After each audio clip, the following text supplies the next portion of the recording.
बिस्मिल्लाहिर्रहमानिर्रहीम। अस्सलाम वालेकुम। दही गोश्त ये बीफ या चिकन में भी बनाया जा सकता है।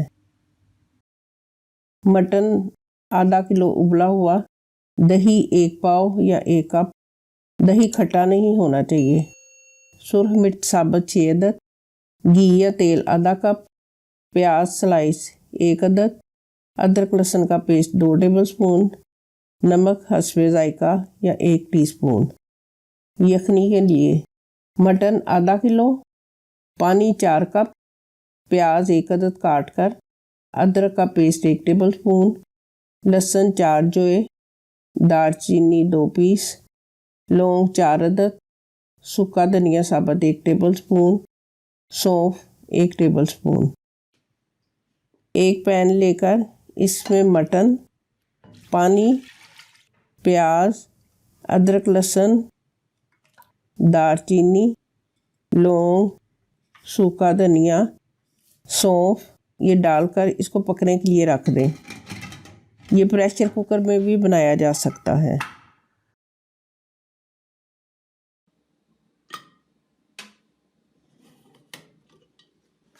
गोश्त गल जाए तो इसमें यखनी 2 कप रह जाए तो गोश्त अलग कर लें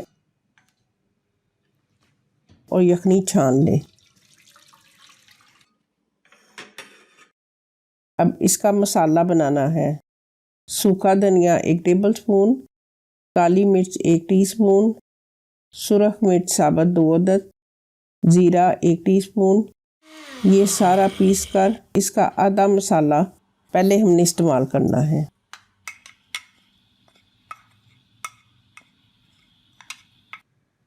एक पैन में आधा कप घी डालें और प्याज को हल्का गोल्डन करें।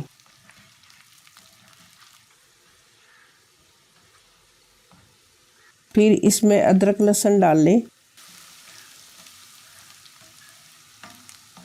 जब खुशबू आने लगे तो इसमें उबला हुआ मटन डालकर थोड़ा सा गोल्डन कर लें।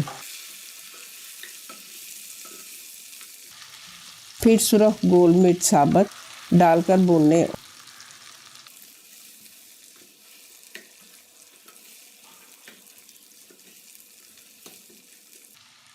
और इसमें यखनी डाल दें। दही डालकर चम्मच चलाएं।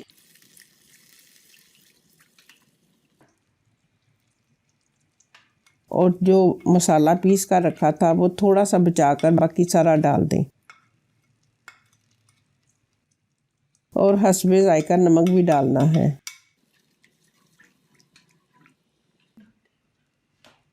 इसको हल्की आंच पर 15 मिनट पकाएं।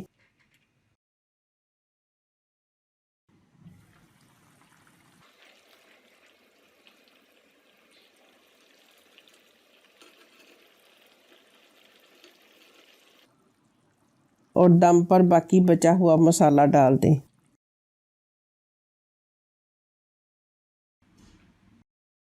और इसको सब्ज़ मिर्च और अदरक से गार्निश करें। सर्व करें इसको गरम गरम चपाती या नान के साथ। दही गोश्त पकाएं, खाएं और हमें दुआओं में याद रखें।